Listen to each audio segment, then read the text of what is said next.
Good evening, everyone. Welcome to a very special Fire for NNPA and Black Press USA. I'm your host, Taylor Thomas, and we are remembering a legendary Grammy-nominated producer from the DMV right here in our backyard from where we broadcast here in Washington, D.C. His name is Chucky Thompson. Many of you have heard, many of you sent out your thoughts of encouragement and condolences to the family, and we do the same. We really want to talk about this amazing man, his spirit, who he was, and his legacy. I would also like to introduce you to two very special people who know him well, and he has a lot of great friends. First, we have, yes, Milton Smitty Smith, one of his friends. And then we have Micheline Bowman. She is a media maven and also the owner of Bowman Media Group and a longtime friend of the master producer, Chucky Thompson. Thanks for joining me tonight. Thank you. You know, we have a lot, I'm smiling because we're able to remember this amazing person and man and producer and family friend. I just think it's so important for us to, give them their flowers when they're around. And he really had that. He had a lot of love.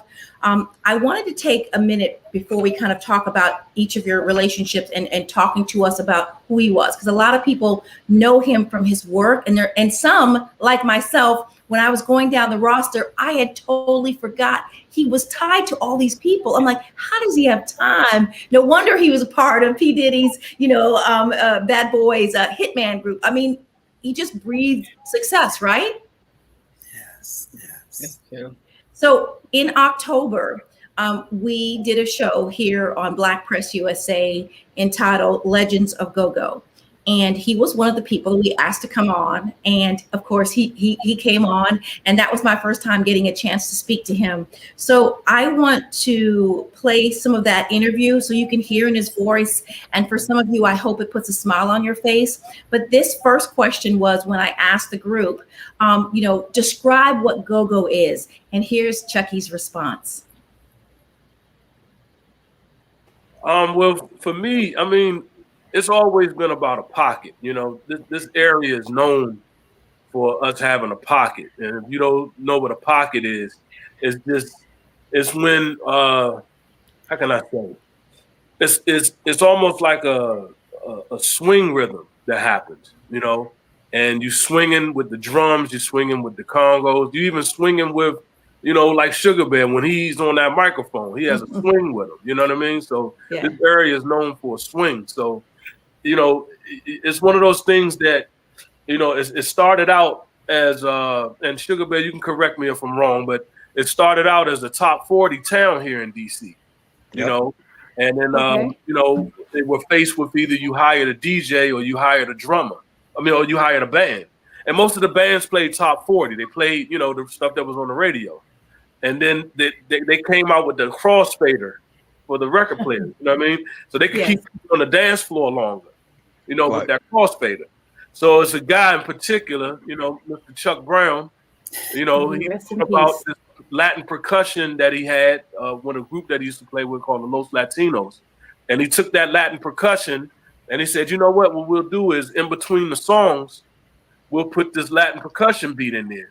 And then we'll do like a call and response, y'all tired yet? That kind of call and response thing. So then you got this rhythm happening in between the songs. Non-stop. It just created this vibe. Now I came into the game, it was already happening. But to me, what it did was, it just showed me the difference between like funk and then our own spin on it. We are known for the percussions here. We got some of the top percussionists in the world here. And we just cultivated a sound within. What they say is, what is it? For the need for something's created. So for the needing to combat against these DJs, Gogo was created. So that was a clip from our October 2020 interview where we were talking to the legends of Gogo. And during that same interview, with me wanting to get to know him and people to understand who he was and what he was about, I asked him where he grew up And really, how and when did he get introduced to the world of music? Here's his response. I grew up in Northwest. I grew up in Leroy Park. Oh, okay. No, all right. That's very different now. So, I mean, my first experiences with music, period. Like, I was a little kid. And I didn't realize I had this God-given talent to play all of these instruments, but I played drums, I played guitar. I mean, I was like 6 or 7 years old. And then a lot of my cousins, you know, I used to listen to Parliament Funkadelic or listen to the Isley Brothers. I was listening to a lot of like funky Graham Central Station, a lot of funky music. And then my cousin had, I believe it was a Rare Essence tape. It was like 1979. I had a Rare Essence tape. And I got a chance to hear. It was just different. It was like, it was funk, but it was local. It was home. You know what I mean? So I'm hearing all these beats and listening to, you know, James Funk. And the crazy part about it is I got turned on to Rare Essence before I got turned on to Chuck, because Rare Essence was my age group. Yeah. Okay, You know, sure. and shortly after it was EU and Trouble Funk. You know what I'm saying? All of these people before I got to Chuck. You know what I'm saying? So it just hit me like a ton of bricks. I didn't know what it was. You know, I had like older buddies of mine, and they were explaining it more on a social level. Like, we go to the Gogo to hook up with our friends and hang out and that kind of thing. So I just heard the music and I knew that it was something different. I knew it was cranking and crazy, but I got introduced to it more on a social scene. You know, like we back in those days, they would have house parties, you know. So I remember those. One side of the block, and all we had was records. So one of the biggest records that we had was like EU Freeze. You know what I'm saying? That record, Yeah, It still right makes on people in the go basement crazy. of the party was going nuts back in the day. And still now, if you play it now, you know. Like, we started waiting on the records. Like, then shortly after that, I believe E Flat Boogie was the Trouble Funk record that came. Okay. You know what I'm saying? So I started getting introduced to the record side, and then I remember being in the Howard Theater. I was like in the 6th grade. I don't know how I got in there, Wow. but I got a chance to see the lineup was Reds and the Boys was first, EU was second, and Rare Essence was last. Right? You remember that? Wow. Because EU, it was almost like a contest we had in our brain. Like, okay, Reds cranked. Okay, then EU just crushed them. Okay, so then are you going to even be able to touch EU? You know what I'm saying? It was always that kind of thing happening. So, like I said, I got introduced to it, you know, from a social side first. And then I got a chance to understand the musicians. Like, I started understanding the Sugar Bear back in the day and his calling and how he used to regulate the crowd versus Big Tony and how he used to regulate and orchestrate the crowd. Then I saw James Funk and how he did.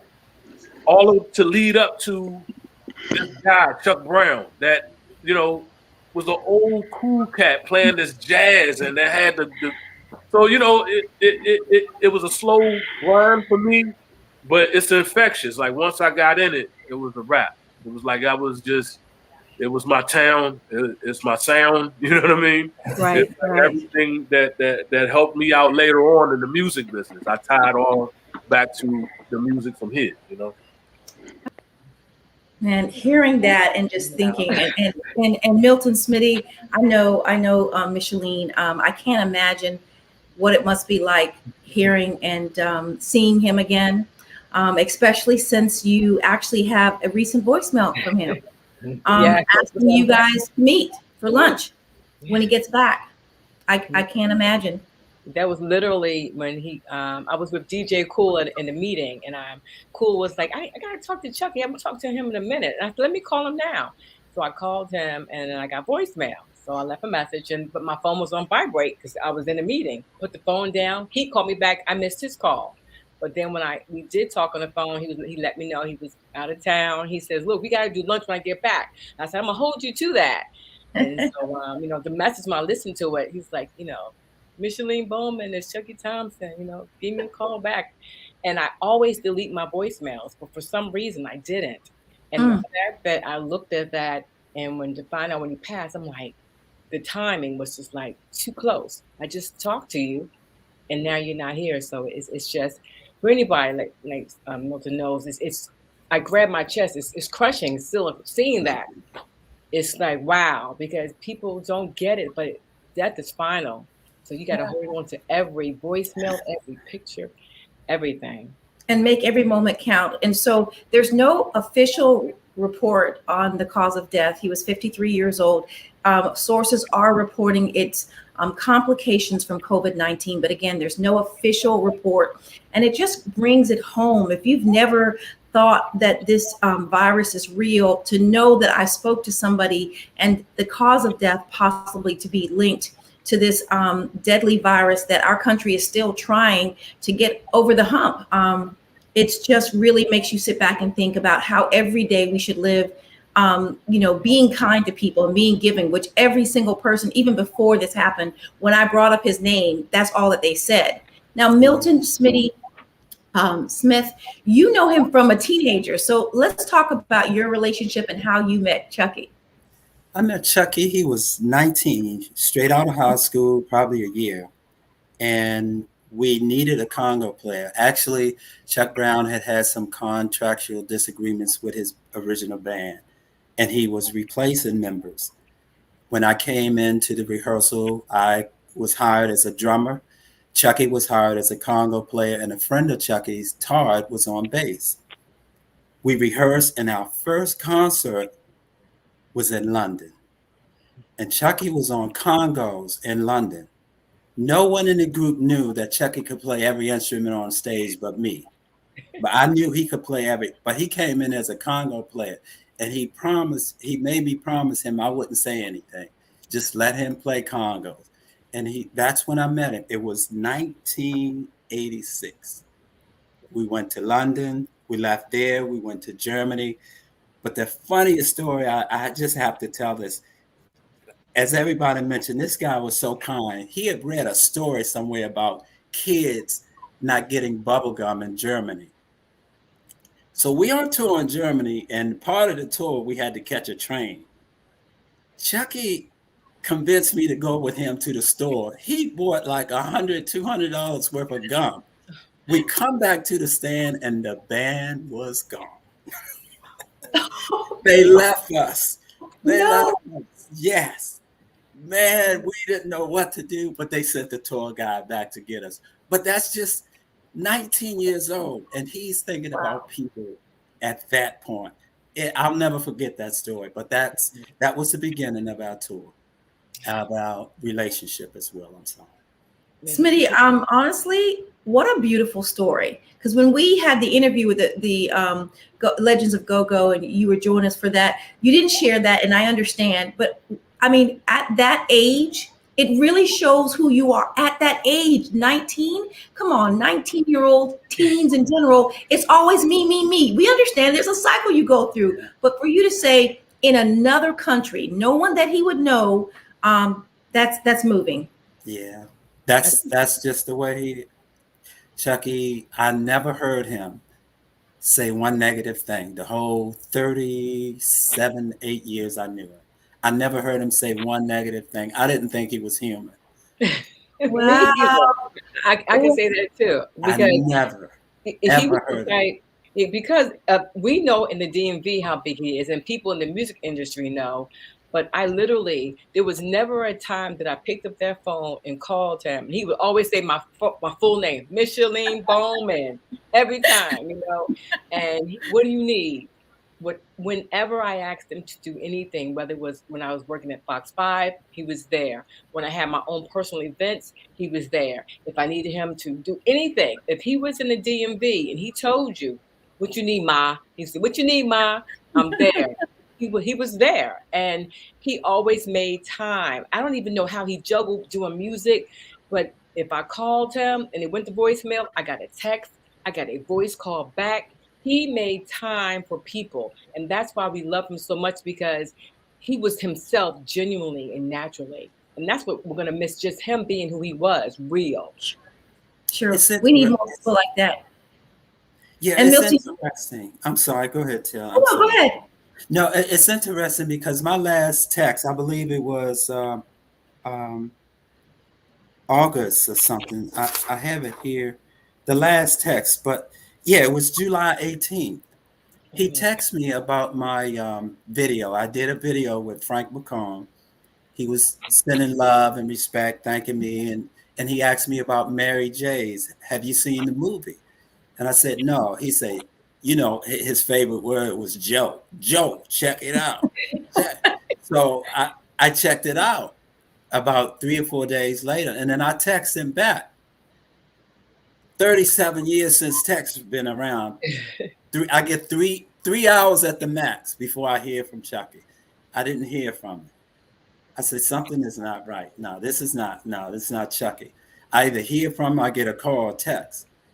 And it was about a few days later when I got the news. I knew something was wrong. You're talking about somebody 3 hours max. And then as Michelin said, he was either in the studio or whatever. He couldn't do it. But that's the kind of relationship we had. Mm-hmm. Yes. That is, like I said, just every person I'm hearing when I talked about him, either on camera or off, say the same thing about him. I want you to hear this clip again. For those that are just tuning into NNPA and Black Press USA, we're paying tribute to DMV's own Chucky Thompson, who passed away at the age of 53. It is believed that it's due to complications to COVID-19. That is unofficial, so we're still waiting for words in regards to that. But we talked in October. Smitty was on the program. It was about Legends of Gogo, and we asked him, Chucky Thompson, that is, about Don't Mute DC, the movement. And here's what he said about that movement, because he cared about DC, Gogo, and the people in this area. I want you to hear his response. I work with the famous Milton Smith. You know what I'm saying? Chucky Thompson. I'm still waiting for Chucky Thompson right there. Hold on. So, hey, look. And I know you gonna bring the bank to you. Let's go get it. You know what's interesting, Taylor, is Chucky and I played together with Chuck Brown. Yeah. Chucky was the Congo player. I was the drummer. Our first time playing together, we were on tour. Go live. We would go live, and then we went on tour. We were over in London. Right. Chuck had no idea that this guy was his talent, as he knew that he could play. Then when Chucky came back and he decided, well, let me do something else with my musical talent, and he started producing Faith and Biggie Small and Mary J and all of these. Yeah. He took the same elements that he grew up with from DC and he shared them with other people. And because of him, there are still a lot of people that are still growing. And I just want to give props to him. This guy has been all right, Chucky. We just need to hear more about that. I always talk to artists. I talk to so many artists on this program, and I just like the fact that I'm able to say there is so much talent here in DC. I know people talk about Atlanta. I know they talk about New York and maybe even LA, but there is so much talent right here in DC. And to have just you legends of Gogo. I know we have to mention obviously the godfather of Gogo, Chuck Brown, who is no longer with us. May he rest in peace. But just to be able to talk about it, because your stories are these kids growing up now, their stories of knowing all things are possible and you're not to be in one box. Your neighborhood, the 10 blocks around you don't make where your future is going to go. Now that clip right there was when I was asking Sugar Bear, who would you like to work with? And Smitty jumped in. He said, wait a minute, let me let you know. Sugar Bear is like he was waiting for a hit from Chucky. And then Milton jumped in and gave his props to Chucky for his work. I want you to hear now. This clip is Chucky's response to Don't Mute DC. Oh, we're involved with it. You know what I'm saying? Yeah. You don't really realize. You know what's crazy is DC is such a small town, but we got some of the most loyal fans ever. Absolutely. And all it takes is one situation for you to see that. You know what I mean? Yes. So here's a situation where this guy's been playing music for years. Years. You know what I mean? Yes. Before the identification. Yeah, and then you get all these different outsiders and different people that come in, and they don't take the time to understand what's happening in the city. So all to them is, why is this guy making this noise? You know, and then that just spiraled into, okay, we're gonna show you what it is about this thing.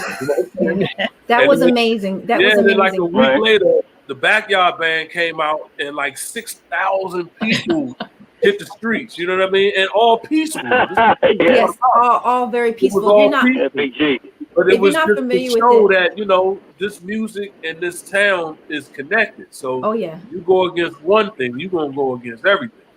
Yeah, so, absolutely, Chucky. It definitely made made us realize what we've had for so long. It kind of lost its luster for a minute, because sometimes you get to a thing where, you know, it's here, so then you take it for granted. So that one situation just kind of pushed the revitalized right back in front of all of us to realize this is something that we control. This is something we control. There's not many places that you can see something in its truest art form to this day. Like, you can go see EU in its truest art form right now. You can't see that everywhere. You can't see that everywhere, but you can see it here. So, you know, it's a beautiful thing, man. Like, I actually, you know, I'm glad it happened. You know what I'm saying? For those who don't know the story, Don't Mute DC, there is a corner store, Florida and Georgia Avenue, excuse me, because I all the time, the years driving to Howard University, and I don't think I've ever not heard music come out of there and see someone at the corner just getting it by themselves, you know. And there was a gentleman, or right, they by themselves getting it exactly by themselves. You have to see it to really experience it. And in fact, if you go to that CVS over there, or if you just walk in the block, you kind of feel like everyone's all connected from hearing the music that's there. So there was a new building that was built like literally across the street from Metro PCS. And apparently a person went to the owner of Metro PCS and said, the music is too loud, da-da-da-da. And literally they're about to unplug the speaker that had been there. And I don't know how many years, but I know it was more than 20 years that this music had been playing. And it wasn't ridiculously loud. You're driving down the street, it's like anything else. And the response from DC Gogo fans was so instant.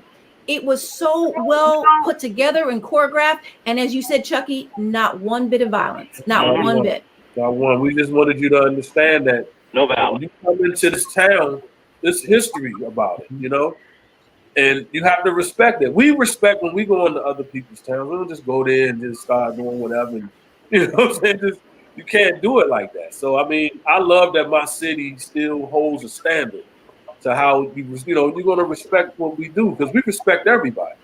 That's true. That's true. You know? Sugar Bear, when did Battle of the Bands begin? I've heard of that. So is that something that was back in the day, or? It was back in the day. It wasn't really no big thing, you know. It was, people just had their picks. Okay. Let me just say that. It always been, since my history with go-go music, it's always been a thing with EU and Essence. Yes. That's just from, and I think everybody on this panel can stamp that. Yeah. It's on that Black hole. Let me explain something, man. We had just started working on an album with Sean Combs with Puff Daddy. Right. And he, you know, trying to explain to me, Chuck, listen, man, when I come out this time, man, I want the crowd going crazy, right? I said, okay, cool. He said, I want you to see something. And he put on EU at the Capitol Center, right? No. It showed that part where Sugar Bear just had him. I already know he did. He put that part on and said, man, if I don't have the crowd doing that, man, I'm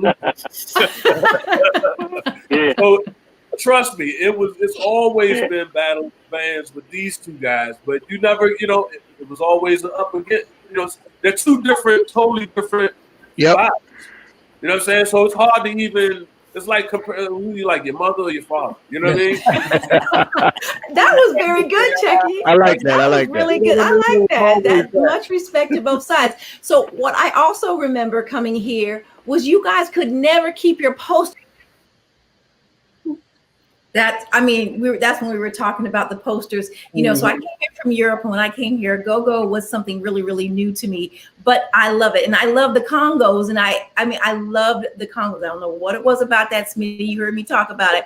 I just think it's amazing. And Micheline, I know you love Gogo too. It's just, I don't know, it just is. It's new to me. I'm from New Jersey, so when I moved down here, I was like, "What is it?" And let me tell you, and people tease me to this day. I have never been, and you can tease me too, to a go-go.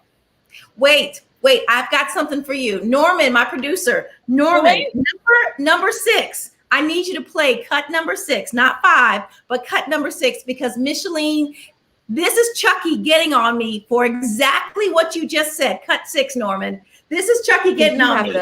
I think it's a life. It's you know, I just think it's something different, and I love hearing it. I want to ask each of you. You haven't been to a go-go yet. I know, but you know, I haven't. But let me tell you, I have not, guys. I have not been to a go-go. But you know, I don't even know what. Well, yeah, I did. What do you guys have to say about that? I have never. I don't even know. I was on a military base. You can't really understand it unless you go. That's what we always say. Remember we were talking about the cabaret? Yeah, I haven't been to a cabaret. No. Right. No. You get the idea of it. Yes. But you're not going to really know what it is. You walk in, see that potato salad on the table, see the uncle over there with the red. You got to feel it. This go-go is the same way. You got to be in there and feel the music happening in front of your face. I mean, for you to catch it and you haven't been, yeah, I do. It is just tear you apart when you get in there. I can imagine. Honestly, I can imagine. It is just. I mean, so Micheline, he would have got on you too. But I love go-go. I do like it, but I have not been. So I want people to know. I have not, but I say to people, I was blessed that every go-go band, literally in DC, I'm invited on Fox 5 when I worked there. So I have my own personal introduction to all of them. And, you know, so I'm excited the fact that, you know, no, I have never walked into a physical go-go with the posters and all that, but all the gentlemen on there, you know, I've done stuff with Sugar Bear. I've done stuff with, you know, Trouble Funk, all of them. So it's great to know that, yes, it's in me now.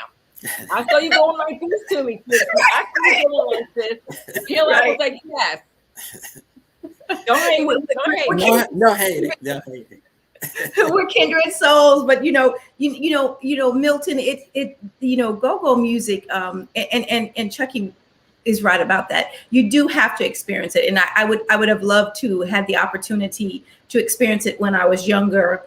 You know, just coming to this area and getting acclimated. I know I like the music, and I really more liked it pretty much when I was going to college is when I really got immersed in people hearing it more. I remember them hitting on the tables and making the beats. And I'm like, why does everybody know the same beat?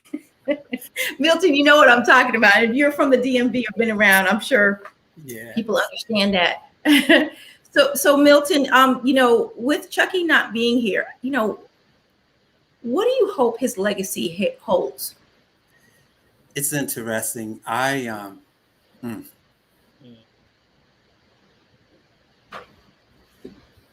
know.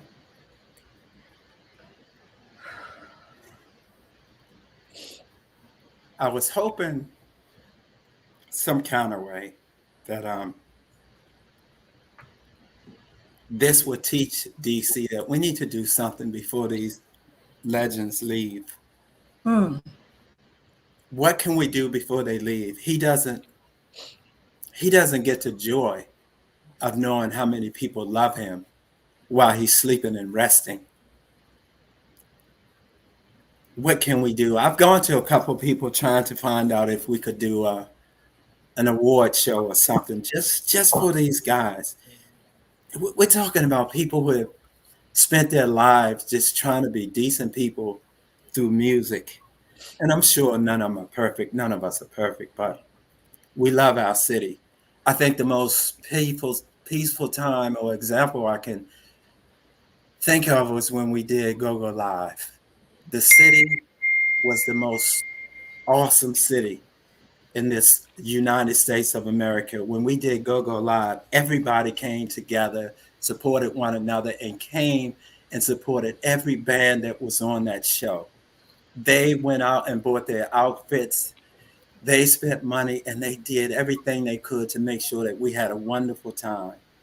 I was hoping and praying and asking, is there anything we can do before we lose another, before we lose someone else? What can we do? Some kind. It's really difficult. I'm sorry, Taylor, but that's the number one question of my life. What can I do? So I do the best that I can every day. If I see someone, I do the best that I can every single day to make sure that they are somebody and that they are loved and welcomed and cared for. Micheline, what do you hope his legacy leaves behind, that people who don't know him learn about him or do in his honor? I think one of the greatest things is that he is a part of history, because music, so from this day until my grandkids, so if they want to put on a Faith Evans song, they want to put on a Puppy song, because, you know, the remixes are going to come back out, all the songs, and they'll be able to say, who did that song? His name is going to always come off of someone's tongue. And literally before we did this, I said Faith Evans because as soon as I get home, I was singing that song in my head. I can't sing like her, but all the songs that when I went through, like, oh my gosh, there's like just tons of songs that he will be around. And I just cannot wait for the remixes to come out and for people to continually say that, oh, Chucky Thompson, the DMV, DC, because that's what it is. He left a legacy of music. So no one will ever forget who he is. And to his family, now, like, you know, Milton, we all feel like we're part of his family. We all feel like a piece of us was ripped out, you know, with him. But the greatest thing is love. Like you said, the Gogo, the history is love. And if there's anything that I can do, I would love to be a part of that, Milton, help putting that together, because that would be one heck of a show. Thank you. I love hearing that. You know, Micheline, you just mentioned something, and I wasn't going to put it in my head, so I wrote it down. These are just some of the artists that Chucky Thompson produced for. We have, okay, and if you don't know, he was a member back in the 1990s, Sean Puffy Combs, the Bad Boy Records Hitman crew, because of how many hits he made. But he did Big Papa. He produced for Big Papa, that is. Mary J. Blige, as you mentioned, Faith, Nas, Usher, Total, Mariah Carey, and Boyz II Men, Brian McKnight, Puffy Johnson, Shantae Savage, Soul For Real. Can you remember Soul For Real? Ice Cube, Maya, Lil Mo, they're from the DMV, Chuck Brown, of course, we talked about that, Raheem Devon, Lettucey, Leela James, Juvenile, I didn't even know that, Neo, Fantasia, TLC, Craig Mack, New Edition, Tevin Campbell, Total. That's just some. That is crazy. That is crazy. He was a genius. He definitely was a genius in his own right. And I put that in my post. I said musical producer genius. Listen, I want you guys to hear this comment. This was near the end of our interview back in October, where we were talking about the legends of Gogo. And I asked Chucky Thompson about his advice for up and coming Gogo bands here and anywhere in the US. And here's his response. I mean, for right now, it's like just try to be safe, man. Sugar Bear said it the best, you know. You got to keep God first and try to be safe. But then also in this particular time, you know, you can sit and worry about what we used to have happening, how things used to be. Or you can take and put your mind on, you know what, this is probably the new way that it is going to be.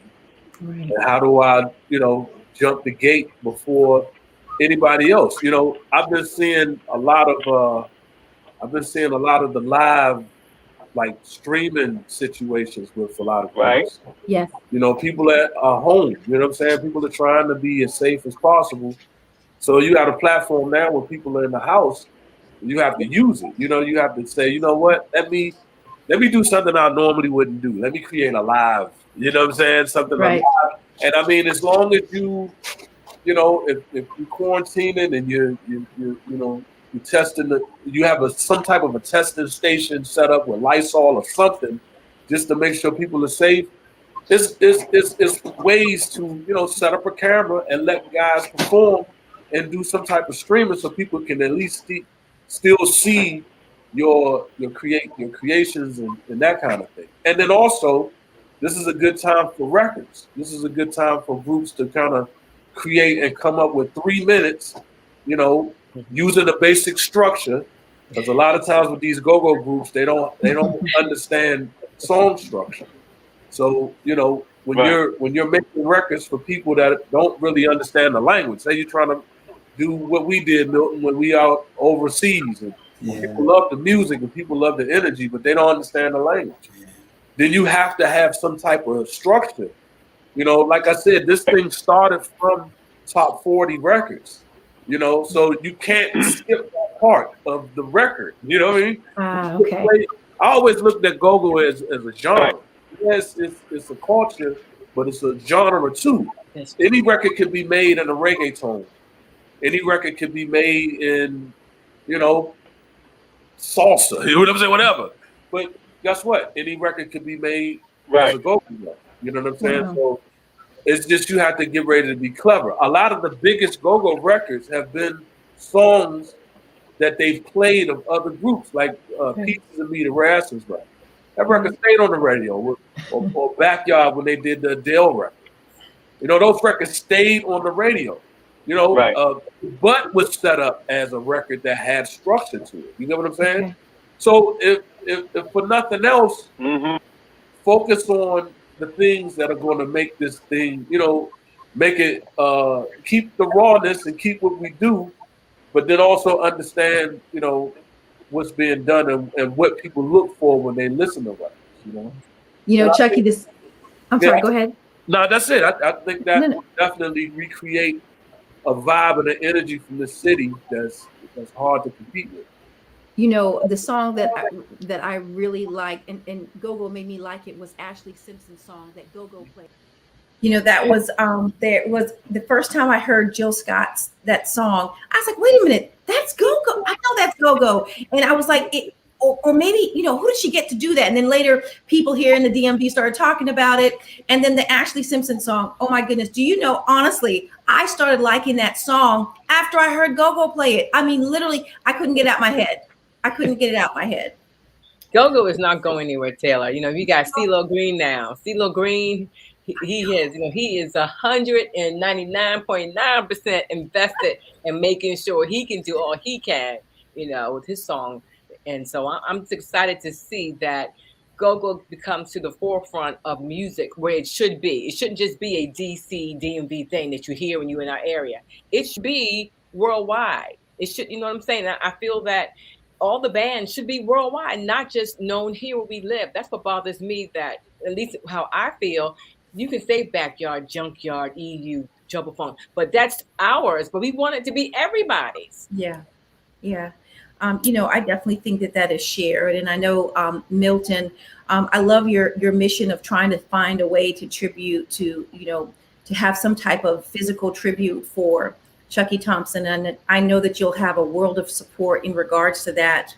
I just have to thank both of you guys for taking time. This is really fresh for both of you guys. I just didn't want this week to pass without us acknowledging him. And I hope the kids and the DMV understand that we have shining stars right here. Chucky Thompson never let us forget where he was from Washington, D.C., and he repped us really, really well. And as you said, Milton, we've got to pay homage when they're around and letting people know that we love them while they're here.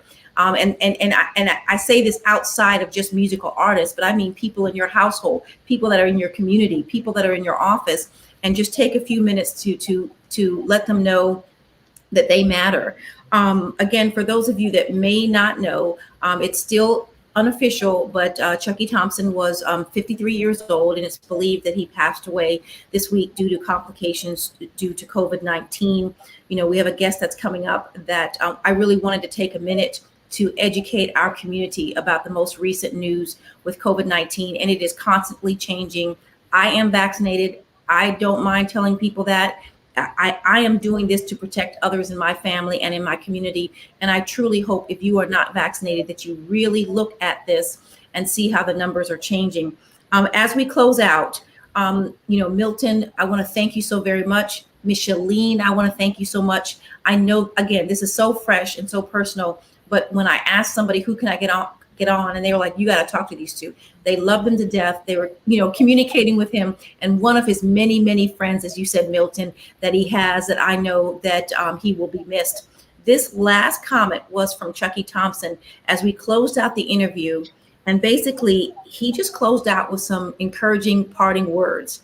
Here is Chucky Thompson from my October interview in 2020. I'm gonna have to piggyback on Judy, man.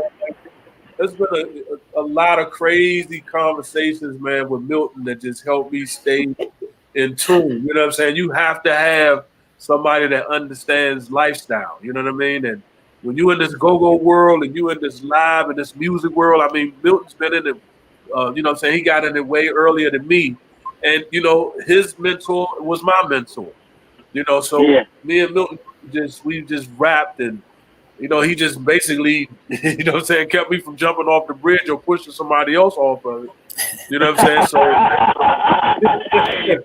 you know what I'm saying? I wish we had time to tell you how we left in Germany. People in your corner, you know what I'm saying? The people that just see you beyond how far you may see you. You know what I'm saying? And just value those people, man. Value them. Wow.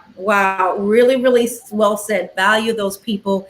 Milton, again, thank you so very much. Milton Smitty Smith and Micheline Bowman, we thank you so very much. Milton, I do really hope that you kind of give me an update, and Micheline, in regards if there's something and some special tribute that will be taking place in the District of Columbia in honor of Chucky Thompson. May he rest in peace, and I send my condolences to his family. Our next guest, this segment was actually pre-recorded earlier today. She's working a 12-hour shift, Dr. Ryan Jackson, and she's going to come on now, and I'm going to talk to her one-on-one on the latest with COVID-19. But again, I want to thank my special guests, Micheline Bowman and Milton Smith.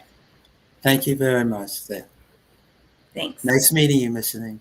Well, I'm not done with you yet now. We got to get together. Okay. All right.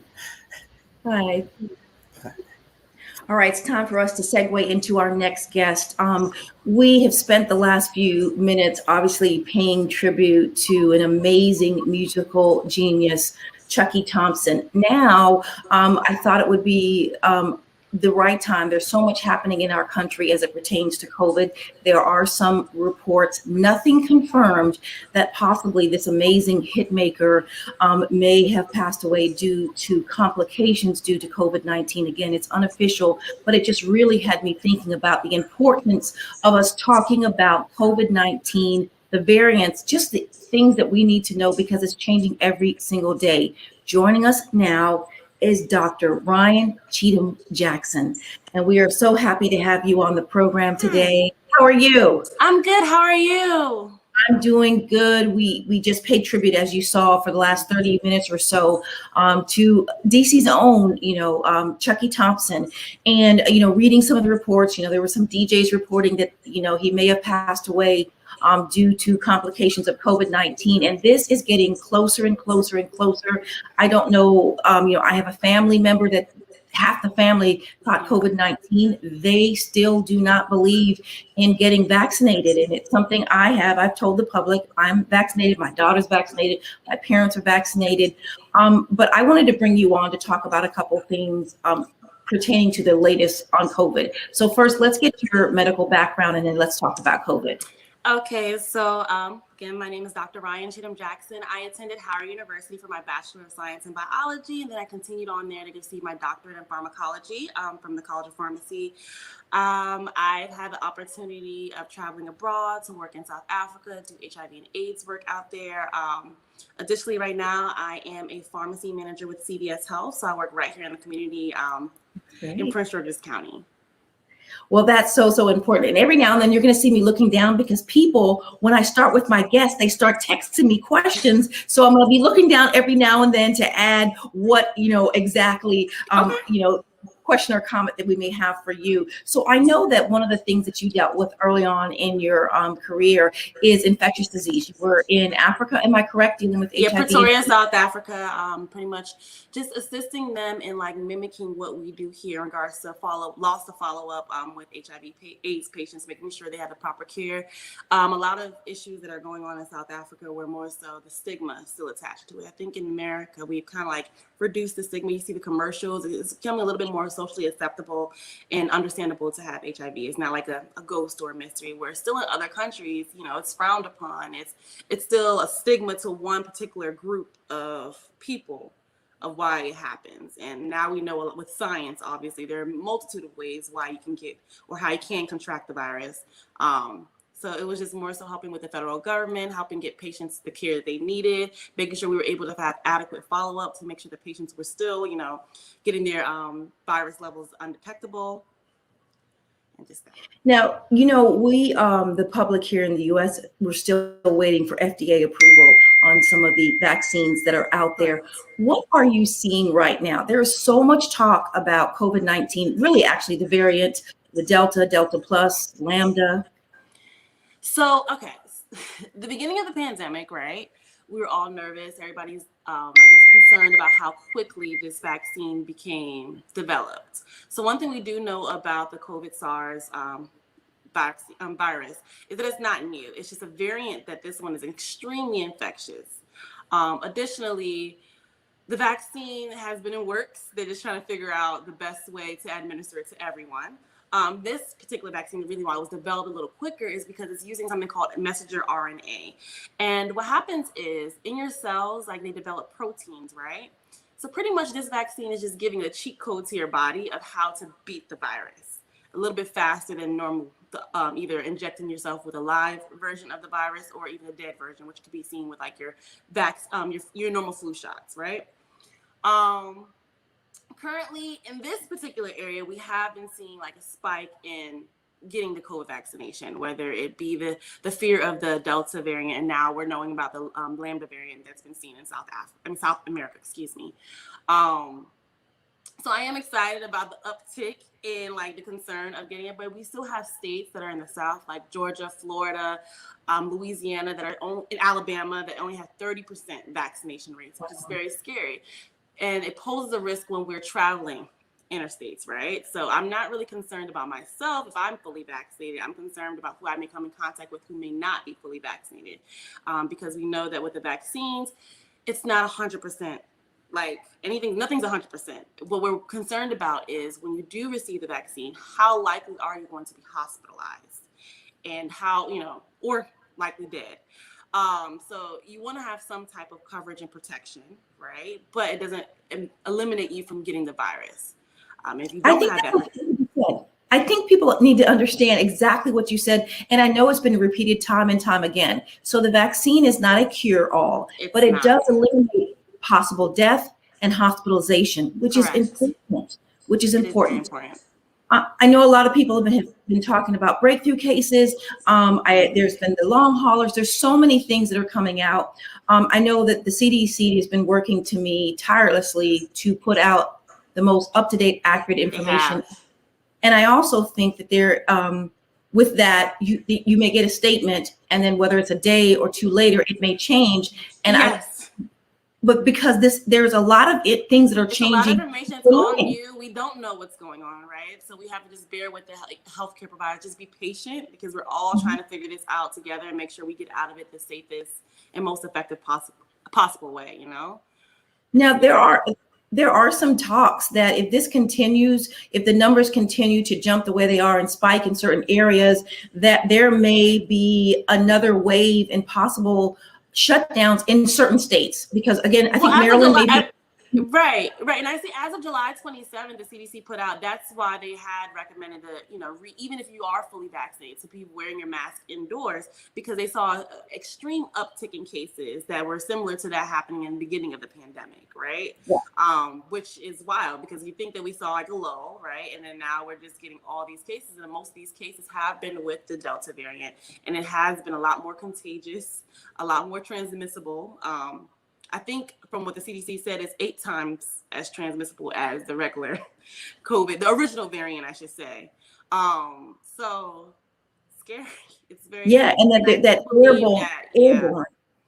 airborne, we all did our part in getting vaccinated. We can reduce, I'll say, the amount of variants that are even possible, because it doesn't stop with Lambda. It can just keep going if there is like a body or, you know, a substance to do it with. So I have a question that came in. So you mentioned your experience in HIV and AIDS treatment. At the height of the AIDS epidemic, legislation was passed that, penalized individuals that knowingly spread the virus to uninfected individuals. Do you think, as a professional, that some type of legislation should be enacted to do the same as it pertains to COVID-19? So this one, I'm going to try to stay my best in my lane in regards to science and healthcare provider, because every day we know there are things that could put us at risk for things. People still do them and they end up in like hospitals and using resources, right? Like we know fires cause burns, but yet people start fires in illegal areas. And we still have to take care of them. I do believe it should be a person's own conviction, and they should want not to hurt somebody else or harm someone else. And if you have the potential of reducing harm or maleficence, like, you wouldn't do it. For example, I, at one point during my working during the COVID pandemic, was so scared that I actually contracted it, but this is prior to the vaccination coming out, that I couldn't even like live with myself knowing who I contacted with. I work with patients who are have autoimmune disorders, cancer patients, elderly patients, and I couldn't even live with myself if I, being very risky in my behavior, may have, you know, been the cause of their downfall. So now, I think a big question is, and it was actually texted to me not too long ago, in regards to undocumented residents in this country. Can they receive the vaccine? Absolutely. At this point, we are in a critical, dire need to stop the virus, and no one is exempt. So if someone needs the vaccination, they are able to walk into their local pharmacy and provide just documentation of who they are, and they can receive the vaccination. No questions, no insurance. And also, I've been hearing reports of people getting one shot and saying, I don't need to come back for the other. How important is it that you finish, give it the 2 shot? And that's another concern. There's been a lot of loss to follow up, right? So I believe after the first dose, you're only 40% or 30 to 40% effective against, you know, the COVID-19 virus. And then it jumps up to, right now, it's in between the mid 80s to 90s of effectiveness once you complete after the 14 days after the second shot. It's very extremely important to go and get your second shot. Most vaccinations, if you think about it, are done in series. If we think about hepatitis B, if we think about HPV, which is human papillomavirus, pneumonia, shingles, all of those vaccinations have been given in multiple doses. So nothing's new about having a 2-dose shot. We've all had multiple. If you went to school, you've had multiple doses, unless you've been exempt for religious reasons. You've had multiple dose shots. The only exception may be like the flu shot and a couple of vaccines here and there. No, you just brought up the flu. Listen, we are approaching flu season. We are. And the symptoms are almost identical, other than maybe the fever. No, the fever is a flu symptom too. So that was the fear at the beginning of the pandemic, right? Because as we, so the pandemic started within like February, March of 2020, right? So at that point, it's kind of like the lull of flu season. So when you're seeing all these uptick of cases, like, is it flu or is it the COVID-19 virus? So they do believe that once we were masked up the following year, a lot of more people, I think between August and November of 2020 did get their vaccinations, and we saw flu cases decline, right? Yes. So we knew it wasn't the flu, but the symptoms are so similar that if we are seeing the uptick in cases, we are seeing the continuation of these different variants of COVID-19, then you just want to protect yourself from another thing, right? It's just, the symptoms are just too similar to use resources that we are sparse in. If you think about the pandemic, we were sparse in just getting ventilators and hospital help. Just the nurses are overworked, the physicians are overworked, community healthcare providers are overworked and burnt out. You guys are pulling 12-hour shifts. In fact, I have just a few more minutes. I wrap up with you because you've got a 12-hour shift with you. I do. So how are you managing? How are you and your fellow medical professionals managing? Because you just came off a 12-hour shift. You went to sleep and you're waking up to hit and do 12 more straight hours. Yes. I mean, we all know that it's what we signed up for. We signed up to help, right? And we signed up to help our community, especially. It's a little bit frustrating when people don't do their part. So we kind of like have like a glimpse of what could be the helpful answer, and we're just ignoring it.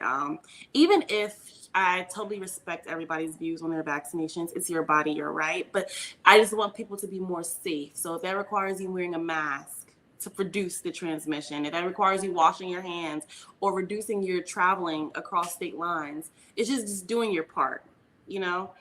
And if you don't do your part, you put a lot more stress on us. We're doing our part. I show up to work every single day to make sure that I can address the community's needs. And I know that during this past year, I've been a little bit more burnt out because a lot of patients have lost their health insurance because of jobs being gone or, reduced because of COVID. And I am right there in the community. So I am the most accessible healthcare provider they do have. And if I'm not able to provide them the correct care, or if I feel like I'm going to transmit anything to them, we're just helping them with the care. We're not doing our parts. So are you in support for healthcare providers to be required to be vaccinated? Absolutely.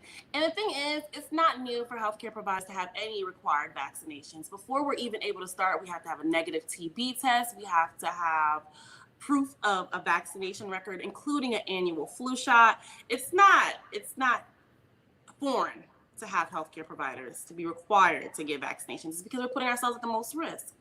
And when you put yourself at the most risk, we want to make sure we're able to at least continuing helping the patient population that needs to be helped. So let me ask you a question. I know that you did the vaccinations and you work with a number of clinics here in the Washington, D.C. area. Mm-hmm. What do you do when you come home each day? What's your process? Do you stand at the door and take everything off and put it in the bag? I'm just asking. So the funny thing is I have a shoe rack in the garage. So I leave my shoes out in the garage. I wash my hands as soon as I get in. I go right upstairs. I take my scrubs off. And I get in the shower, and then I go on about my evening activities, whether that be making dinner, relaxing, watching TV. But once I put my scrubs on, or once I come in the house and my scrubs are off and I'm clean, then I can go in, like, sit on my couch and enjoy everything I want to do. Yeah. But it is a process. I hear how you said that you take off your shoes outside. So, I leave my shoes at the door, but every 2 weeks or every once a week maybe a week and a half, I actually bleach my floors because when I heard that the virus can be spread by the soles of your feet, I'm like, are you kidding me? And then now you think about this one, it's even more transmissible. I know a lot of people under 30 don't even understand it. Like, they're saying even worse than chickenpox. And the reason why a lot of people under 30 don't understand is because we were vaccinated against chickenpox. I've never had chickenpox. Me either, actually. Me either. I'm a rarity. It's rare, right? So the fact that people are like, oh, well, how is it more transmissible than chickenpox? Well, you didn't have chickenpox because of a vaccine that, allowed you not to endure the actual virus. But yeah, it's become like a new norm for me. Like, I definitely clean my floors every day, like with a cleaning agent. I wash my clothes with a Lysol sanitizing. I have a sanitizing setting on. I literally purposely got a new washer and dryer to like have a sanitizing setting on it and steam setting. It's like a number of things that you just don't think that you're used to, but it's become the new norm within this last year and a half of being in the pandemic. Like, it's just totally normal at this point. So is it being advised by the medical profession or the CDC, even if you have the vaccine for COVID, that you get the flu shot too? Yes. Okay. Because the flu shot is totally unrelated to COVID. Like, the flu is its own virus. It's its own beast than COVID, right? So I do recommend everybody getting their annual flu shot because it just helps you narrow it out. It just, at least that you don't have the flu, which isn't fun either. But you open yourself for a chance to get COVID by going into high concentrated COVID areas like, medical facilities that are treating these patients. So if you're at least able to manage something. So let me ask you another question. This is a big one. A lot of people say, well, I've already had COVID. There's no need for me to get the vaccination. I heard that is not true. Completely false. completely false. So while and then there's also been studies that go up and down about how long those antibodies are active in your system, Right. but it's nowhere near as effective as you actually getting the vaccination. They even like tested people who were 6 months post their vaccination right now when they're discussing this third dose, right? Right. And people are still between 80 and 90% effective, like proven to be okay against the virus post-vaccination. Antibodies, it varies from individual. Like the studies are inconsistent of how long. You hear something between 30 and 90 days. You know, it's safer for you to go ahead and get the vaccination. Well, Dr. Ryan Cheatham Jackson, I know that, again, I appreciate you sticking and staying with me because I know you had another 12-hour shift and you had a long day yesterday. Any parting words for two people? First, any parting words for those who are vaccinated to stay safe, and any words for those who are unvaccinated and just not seeing the importance of getting vaccinated? So for my vaccinated individuals, according to the CDC, you are safe to resume activities as prior to the pandemic, but we want to make sure that we're staying safe because there are vaccinated individuals who are contracting these variants, right? Though you may not be hospitalized, you are a carrier, and even though the carrier, I guess the transmissible rate is decreased, you just don't want to like risk anybody else's who may be unvaccinated life, right? You want to still wear your mask, you want to consistently wash your hands. In regards to the unvaccinated patients, I really pray that they see that this pandemic is real. We're going into a year and a half of it, and we still haven't seen life as we knew it before. Yes, it is our new norm, but it's honestly getting worse. We see these different variants, and the longer you stay unvaccinated, the more variants that are possible, and the more lives that are in danger, and the more, we're just seeing more deaths, unfortunately. So the way to stop it will be to do your part and just get vaccinated. Dr. Ryan Cheatham Jackson, again, thank you so very much for your information and just kind of giving us an update on COVID-19, which we know is changing every single day. Every minute. Every minute. And it's strongly recommended that you go to the source. CDC is right there. You can get all the information, updates, all the things that you need to have there. Again, I want to thank you for your time. Again, I want to pay my respects to the family of Chucky Thompson for their loss. I thank Michelin Bowman, who came on. I also want to thank Smitty, who came on, Milton Smith, who came on to talk about the amazing contributions that Thompson made to the musical industry. Want to let you know, next week we have, yes, R&B phenomenal. Yes, he is Bobby Valentino. He's going to be joining us, so I'm looking forward to that. And listen, if you have something or you're a guest that you think should come on the show, simply email me at taylorthomasanchor@gmail.com. That's taylorthomasanchor@gmail.com. In the subject line, put Fiyah guest. Yeah, Fiyah. Again, Dr. Jackson, thank you so very much. You're welcome. A pleasure. We will see you all next week. God bless and goodbye.